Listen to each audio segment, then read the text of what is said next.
because they'll typically go within about a mile to 2 miles is what I was getting from the county. So it'd be to be more aggressive in those areas to where we haven't done applications before. One of the things you run into too is like that extraterritorial, like around the west side of the bridge from Wall going out to, Lost River area there. Those both sides never get treated. Yep. So, and they're quite grassy and a great breeding area, so. So give a way to help combat that a little bit. It's, like I said, it would be, give it a try, see if it helps out. And if it does, great, then we could look at that in the future to continue. It might take a year or two to see true changes, but it's worth it attempt, in my opinion. There, I know a lot of folks hate mosquitoes, and this would be a way to show. Anybody that loves them, unless they're really weird, I guess. Also, I wanted to emphasize really quick before anything else is, I mentioned aerial spraying. We are set up to where we can do it, but the cost is so high that we typically see drops when we do truck spraying. So our truck's driving around doing the spray from the fogger set up in the back of the truck. That costs us about a couple $100 every time we do an application with that. So that's your comparison. That's why you're going to see more often us doing a truck spraying versus the aerial, is because the cost. Now the benefit of the aerial, you aren't as tied to weather conditions as you are with the truck spraying, but that cost, we could be running trucks quite a bit to equal that. So I just want to explain that so you know why we're doing the truck spraying. I'm not coming to council asking for the aerial. It's because of the cost of it. So, Okay, you had a question? Just to back him up, from a vector epidemiological perspective, mosquitoes do have a mile to a mile and a half range from the whole base. So doing that extra piece for those who live on the west side, as you say, Lost River and stuff. Yeah, I it's, went for a walk down in that area. It's just like your lunch meat. yep. If the breeze goes away, you're toast. They just move you around. So, no, it's a good experiment to try this and make sure we can see what happens here. Okay, good. Make a motion to approve the expanded agreement with Cass County too. Okay, so Brian makes a motion. Can I get a second? I'll second that. Dave Wait for seconds. Chelsea. I know, I'm just kind of, I hate the spraying because I hate the chemicals, and I also read articles on it killing bees, so I hate the mosquitoes and I hate the chemicals, and I just, there's no way on that, in my opinion. just also, So- you mentioned chemical. I want to just mention to you too. This year we switched to the exact same chemical the county is using for their spraying operations. We were using different chemical before, and we have staff that is certified. They should have been certified before. They are certified to actually do those sprayings. So it's a change that we've had as part of just Progress. how we do it. Yeah. Yep. And I think the notification so people can close their windows is good. Yep. Yep. Okay, so Brian made a motion, Dave did a second. All in favor, say aye. Aye. Chelsea. All right. Motion passes. Okay, liquor license renewals. This is more of a FY for you. In reviewing liquor license, they are automatic renewals. However, I didn't know if council is aware of the dynamics with liquor license. We currently have 2 liquor licenses in the city that are being used. One is for on-site consumption and one's for off-site sale. So you have Casey's, that's the off-site the liquor store, and then Bigger's for the bar. There's a significant difference in the cost of the liquor license. They will be notified. Bigger's has been notified that they'll need to pay their renewal, or we'll be reaching out to Casey's to let them know too, so they can get their liquor license renewed. But I wanted to just mention to the council at least, so you know, and if there have been any issues with the liquor license, to my knowledge, there have not been any issues with liquor license over the past year. So I'd like to, my intentions are to bring that to council every year. That way you know if there's issues with liquor license or anything like that. So you know it's occurring. What about like just a temporary license? Temporary licenses are requested and they're brought to council each time they're requested. I know Biggers did one here a few months, or about 6 Stag. months The ago. stag. For the stag. Fun night, I'm sorry. Somebody Yeah. from out of town though can come in for temporary. I believe they can. We'd have to verify, but they just have to be able to meet the conditions on the liquor license and pay the fee tied to it. Okay. So, because you may have caterers or folks doing something like that to where they have to have a liquor license to be able to serve. Mhm. Yep. Okay, So so No action, items. just an update. it's FYI. Okay. Yep. Because essentially, in the future, we probably should have a process for reviewing those liquor licenses and approving them before, I mean, just similar to this. right? Well, Where somebody we is say, asking for "Here's- one." Here's the proposed licenses. Yeah. We approve them and then they get issued, right? If you have a, renewals are automatically renewed Okay. unless there's an issue, then you could revoke them or look at your options on that. When a new establishment, new liquor store or bar and grill or someplace that wants to serve liquor, they would have to apply for that and request that from the city council. So, and then they would have to be current on their fee of being able, or they'd have to pay their liquor license. We may look into the future of how much do we charge for our liquor license? That may be a question for the council in the future too. Overall, we charge, I know for like Biggers, it's around $1,500. So is that an adequate fee or not for a liquor license? That would be a question we'll be looking into in the future. Okay. Yep. Pretty much free. Yeah, It's a good night. yeah. I think the state actually has a cap on some of that too, if I remember correctly. There's a believe- cap. Well, Do you know if Fargo's there's a like cap? 100,000 I was gonna say they're Yeah. gold. But that's, it's the different, Depends they on have what different license levels it is. too. population, yeah. Yeah. Okay, let's move on to 21. Yep. The next item is, we have a part-time communications person. This position was budgeted part-time for this year. The question for council is, do you want to bring this position on full-time? Currently, this employee works about 30 hours a week. If they come on full-time, they'd be able to help continue to improve the communications efforts. I know that employee has been helping out with Bean Days, helping Chelsea with that. They're getting into helping out with meeting minutes, getting their feet wet into meeting agendas, things like that too. So their responsibilities are evolving, getting bigger. The question is, do you want to bring that on full-time, or do you want to create that position to be able to go full-time? Or do you want to wait till next calendar year or the next budget year? What is your thoughts?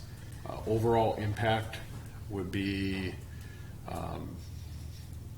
you're looking at if the employee was to take the city's health insurance and the total hours, you're looking at it'd probably be about another $1,000 a month. Approximate. I'm giving you a very approximate number on that, but total impact budget wise for your main year, probably about $5,000 to $6,000 impact in that ballpark to bring that employee on full time for the remainder, or for then on. So it's a question for council. The reason it's being brought to council is the creation of that position be full time, taking advantage of benefits. We wanted to get council's blessing on that one way or another. I think she's working pretty hard. Yeah, I think we need to keep expanding our communications, and you know, if she's already working 30 hours a week. What's Yeah, I think she And it's- deserves benefits at that point. She deserves to go full-time if she wants it almost. That's the thing we've been talking about, that expanding that role, you know, if she wants to go full-time with it, I think there's plenty to do, that's Yeah. not the issue. So, and she's, I mean, I'm assuming you guys have talked about this, she's fine moving up. She's into that. interested in it. I said what I explained to the employees, if we brought it on or created the position as full-time, that it could still be filled as part-time, and then if they want to go full-time, we could go that route. So, Like Dave said, there's no end of work that needs to be done this fall. You gotta keep it up. Yeah, Keep it as up. long as we're Keep it comfortable going. with it, with the budget side of it. Right. And that'd be the only other thing. I'm assuming we Yeah. looked at that a little deeper so we can. We're going cover to this be, and- we're going to be, like I said, coming back to council with the budget amendment. We're pretty close to that staff amount of what we have budgeted versus where we'll probably end for the year. But we also budgeted that position to be part-time, about 30 hours a week, and they weren't in that position capacity for the entire year. Yeah. So, but like I said, there are some changes within this year's budget. The reason why we'll have an amendment is obviously we've had some dynamics going on with the utilities. General fund, you'll see example of Black Mountain and SmartGov. Those costs were lower than anticipated, so we're going to have some cost changes there. We had an increase in the budget, or increase in the amount of revenues for building permits because of the schools, or because of the middle school building permit, and that we couldn't budget that into our budget beforehand because we didn't know for sure if that school was going to, if the school bond referendum was going to happen or not. So we are going to have some changes within the budget because it's a moving target. But, yeah. I make a motion that we move this position to a full-time position. Second. Okay. Chelsea, give us a second. Need a roll call this one? I would. Yep. Dave? Yes. Chelsea? Yes. Brian? Yes. Okay, it's unanimous. So yeah, let's move on with that. Yep. Okay. All right. Matt, you got the next one. Last council meeting, when we introduced the Economic Development Committee, there was significant discussion about if this committee would have some type of financial responsibility, and the original intent when we worked with the consultants to put this together was no. With that discussion, sent Lucas into the Century Code, and there is a process for for an economic development group that has fiduciary responsibilities and is different than the process that we used. That process creates what's called a job development authority. It wouldn't be the first one in Cass County. So this is kind of seeking some direction from council on, will this group have fiduciary responsibility? If it does, it requires us to adjust the process. If it would have no fiduciary responsibilities, provided that it remains solely in an advisory role, then perhaps with some more research with legal counsel, we could go forward with it as it was written. Well, at this point, the plan is that some of the homestead tax revenue will go to the Economic Development Committee. If that is the plan, then it needs to be a So they JDA. will, I mean, it's earmarked, You mean the 25% of sales that tax? revenue. Yeah. The sales Is tax. or the sales tax, sorry. Yeah. Sales tax. But is it something that they would bring to council and council has to approve, or is this stating that we now give them a budget and they can do, if they take the second path, do we now give them a budget and they can just go do what they'd like? Or does it still have to be approved by But they council? But they would have to still answer to the council, right? So they would still have a budget. Yeah. But they would have to answer to the council, an annual fiduciary reporting. Correct, that's why I'm saying if we keep the other way and they, we're not sure what we totally want right now, why can't we keep it the other way? If they have a proposal, they would bring it to council and we would approve doing it, right? So Utilizing those funds? So our consultant understands, and I agree with her, that the way that it was formed now would simply be an economic development advisory committee. And they simply would create or help foster a vision about what economic development should be in Horace. That was the intent of that committee. If this committee is going to have fiduciary responsibilities, then yes, it's a JDA and it needs to be. But we could do, the advisory role for the next year. Right. I would think so. I mean, For the that's next how year, I so envision. get their feet underneath that group, and then, we can approve expenditure of funds as needed, until that becomes more too Well, then we burdensome can for talk us. about it, whether this is something we want to morph that committee into, Right. like Right. bring it up a notch, basically, and they run a budget and they do that, have their own economic development board. But I don't think we're there yet. I think what we need to do with this is just get the group together and then start having conversations. Walk before we run. Yep. So But we gotta make sure we do it legit. Right. So the way the Century Code reads, and this is a quote from the conversation I had with Lucas, was one of the powers of a JDA is to use existing uncommitted funds held by the authority to guarantee loans or make other financial commitments to enhance economic development. So as long as this group has no fiduciary responsibility and remains an EDA, in my mind, this still works. So they would be responsible if they want to allocate funds for something like that. They would have to come to the council. It's a completely different thing then. Right. So it's not, oh, now we just can go appoint them. No, it's a whole, we have to go back to the beginning. And there may be a time when that makes sense, particularly if, the city's Renaissance zone application becomes submitted and we designate a group to make decisions about that. JDAs typically do that. So Mayville, Portland, their JDA administers their state development programs. But we're not there yet. So.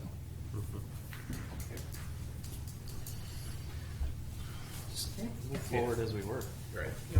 Keep it close then. All right, Brent, you got the next Okay, one. I have good news. The good news is the Partners in Marketing Grant is moving forward, and I got a communication from the North Coast Department of Commerce saying that they are going to honor our original contract end date. That contract end date is September 23rd, 2019, instead of pushing us to the end of June. So it gives us a little bit more time to work on making sure we're comfortable with the logo. You saw some different versions. I have asked A2S to kick out a few more, just saying, hey, we have some more time. Do we want to have some more? We've gotten some feedback. The third logo that you saw from A2S at the last meeting was the one that we had overwhelming response from the public on. We're going to have them take that concept and go, okay, can you give us a couple other refined versions of this concept just to make sure, okay, do we like this one more than a couple other options, or what do you want to do? So that's one thing we're working on, and we have a little bit more time to breathe on that. So, yep. Well, they're honoring the original agreement. So, yep. But I just wanted to give an update to the council on that Partners in Marketing Grant, where it's at. This will be once this is implemented fully, it'll be exciting to see how it will help the city. So, Good. Good to hear that. yep. All right. Jim. Well, we touched on the important ones. I can give you a little bit of an update on some of the construction projects in the last 2 weeks. The base work is done on the roundabout now. So we staked the curb and gutter last Friday, and the construction materials have arrived. Their curing compound, their rebar, and all that has arrived on site. So they were supposed to start today, but they didn't for some reason. I wasn't able to meet up with the contract, but I anticipate it being very soon with concrete work happening this week. We'll know more tomorrow at our construction meeting.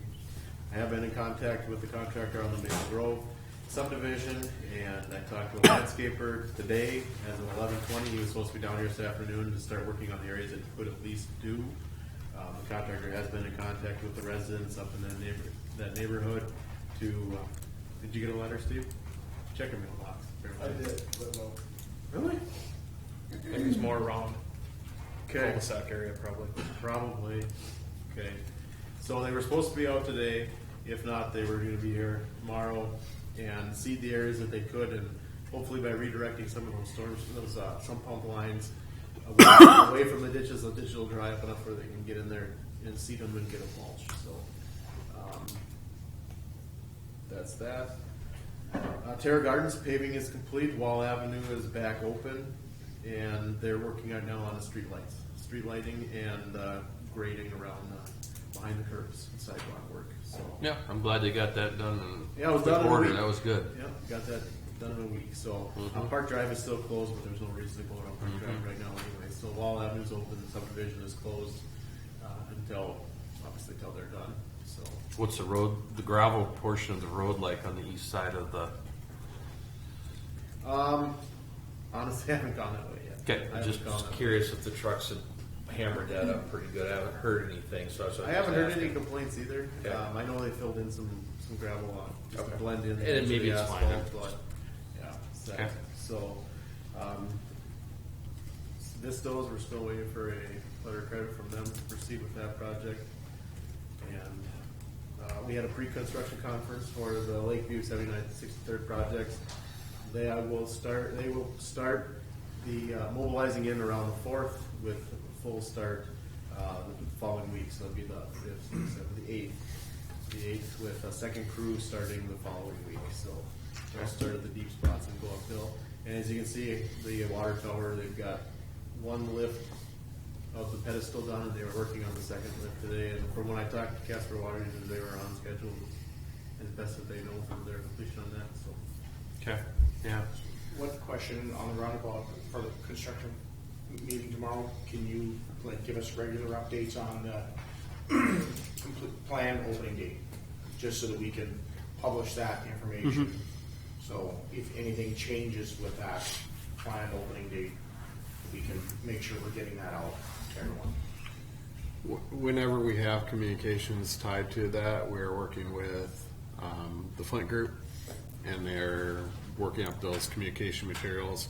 They put them on the project website, and then we can put them on Facebook and work with Lacey to get them The posted. thing is, are they? How often are they publishing anything? I noticed that the Fargo Forum is actually doing an update weekly now. On Sundays, I was I kind of hoping believe. there was a weekly update, Yeah. and I haven't seen And- that. So does that tell me that Flint is not Last pushing anything? last week it was a quieter week with the contractors, my understanding. Yes, last week was a quieter week with the contractor.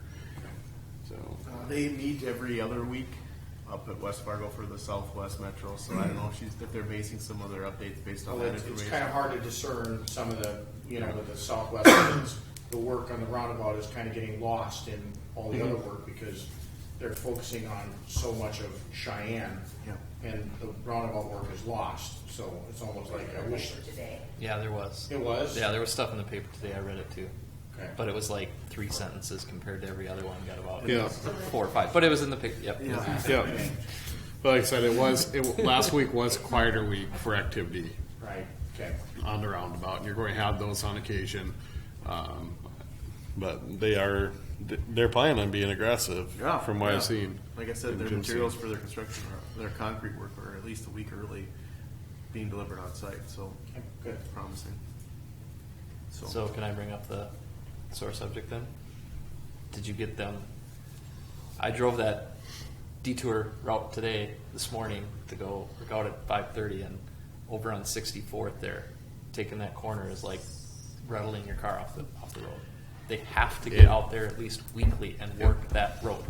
It has been stressed to the contractor and the county. The county is the project manager for the roundabout in 76, that the detour routes would be maintained in very good condition.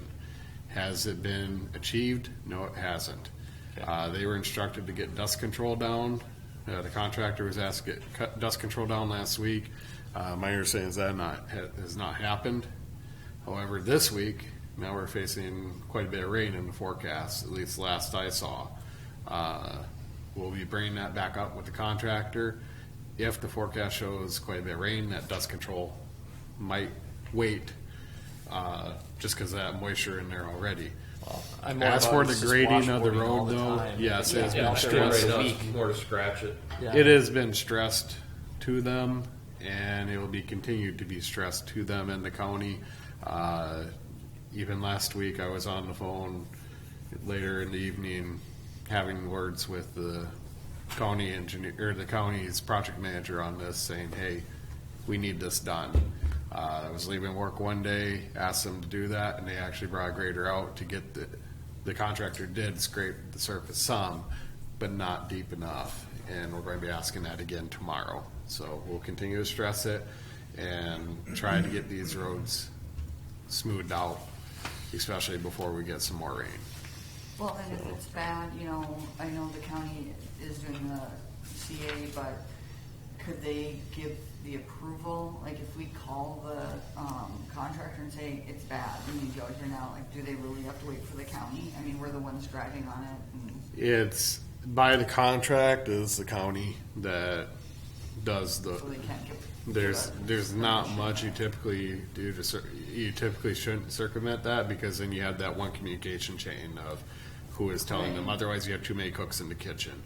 However, like I said, we stress that over and over, and if we can't, if the county isn't getting that progress from them, then we'll bring in, asking the county engineer for his help to help push the contractor, and stress that over and over to them.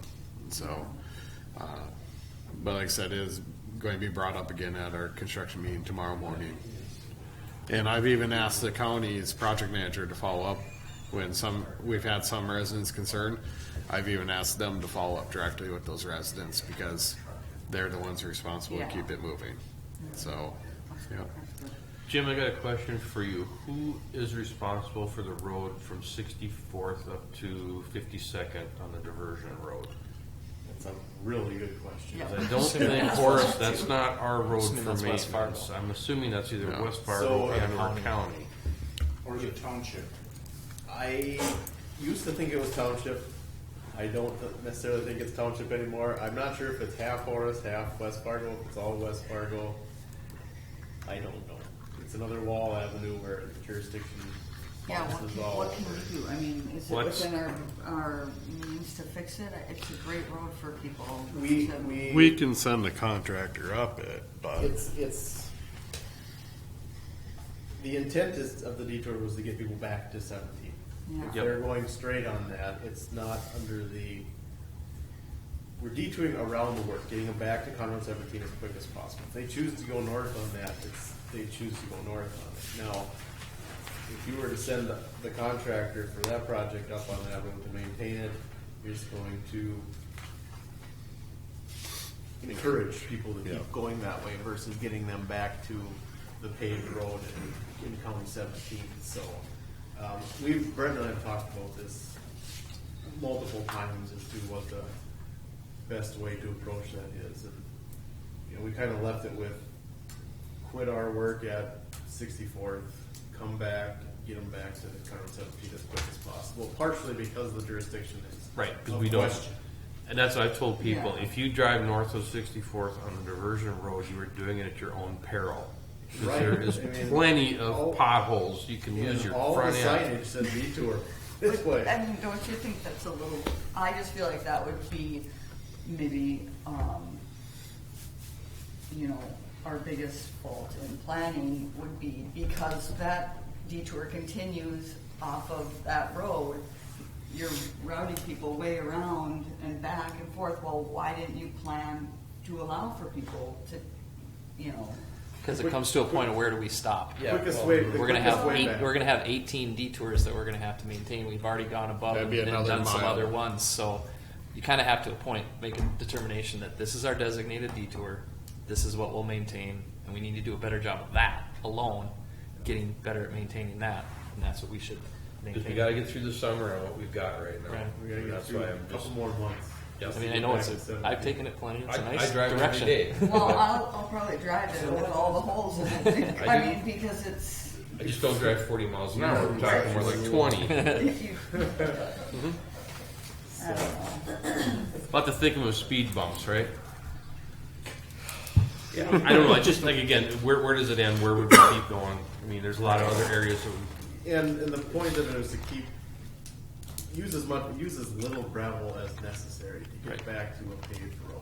Just, I don't have any sympathy for any of you guys. I understand that. That's why I didn't bring you into the picture on this one right away. When does 40th open? 40th is open. 40th open Okay, now. it is open. Yep. So Sweet. that helps. It's nice. It's nice. Yeah, that helps a lot. And they're talking about closing 52nd this week. That's the last I heard, yeah. Yep. So there will be going down 52nd at all this week. Anyway, If you- anything else? Jim? Okay. if you go down Are you 40th, putting so- stop signs back up for Deer Creek? I hadn't heard if they were not aware. Because, They stated they want people to go out that exit, so. yeah, We'll ask the question tomorrow to the county because they were instrumental in putting them in too. Yep. it was a good idea. All right. So next up, Matt, you got for an update? Two things here. SmartGov is live. It's on the website. Lacey and I worked together last couple of days last week to kind of upgrade the community development part of the website. We will continue to encourage all applicants to use the new SmartGov software. Right now we have 3 entries in it, 2 code enforcement and 1 minor plat. So we expect the process of SmartGov will continue to be refined as we prepare for what I spoke about earlier, an anticipated boom in housing permit applications next year. Second thing is Horace 2045. The future land use map has been heard, or scoped rather, by Planning Commission, and I'm putting together the rest of the documents to prepare a couple public meetings for that and a couple other little changes. So you'll see a future land use map in the near future. And there'll be a pop-up meeting as part of the 2045 process that talks a little bit more about the small area plans and the next steps in terms of scoping the comprehensive planning policy as well. We had a staff meeting with some of the design consultants a couple weeks ago to kick off that process. And so that project is also on time. When is the comprehensive plan expected to be? October. October. September, October, I think is what the Yeah, initial September, track was. October. Assuming we're still on plan. Yeah. Okay. That's it? That's it. That's what you got? All right. Frank, you're up. Okay, half of my item updates are covered already, so I just have one other one. Our finance director position, an offer has been made to an individual named Becky Streitz. She is a CPA. She is moving from the Twin Cities. Her and her family will be relocating to the area soon. But she has accepted the finance director position. We have a target start date of July 8th. So we're excited to have her coming on board. Hopefully she'll be able to really hit the floor running and get her feet on the ground. So I believe most of you had the opportunity to meet her when she is in town. She'll be in town on Friday briefly. I know Councilmember Schmidt and I will meet up with her just to give him a chance to meet her and also see how her housing search is going. So, yeah. Good. Anything else? Nope. Okay. All right, on the portfolio reports, nothing new on the diversion, at least right now. We'll see where anything else changes with that. I've got a couple other things I wanted to talk about. The nuisance ordinance stuff, Brent, I think we should probably start sending the guys out. We are working on that already. As Matt mentioned, we had a couple code enforcement ones, and we've had a few discussions on high grass. So Perfect. Here's a few properties. We've had some conversations with developers that have high grass, and then, like I said, there are some other Yep. nuisance ones I we're think we know where they addressing. are, so let's get that done. The other thing, Matt, if we could, if not this time, maybe this meeting from now, if we could just get an update on where they're at with the comp plan. I'm just kind of curious, just an update for us, just kind of know where we're at with things, status update, if you will. And if there's any more future meetings that they want to have either with the council or if they want to meet, any more public meetings, so we can start getting that information out if they're going to be doing that, because I'd like everybody to be involved in those meetings because it's a big deal. So if we can get just some feedback on that, that'd be great. And that is what I got. So John's not here. Dave, what do you got? Brenton provided the update for the financial Okay. finance director. Chelsea, what do you got?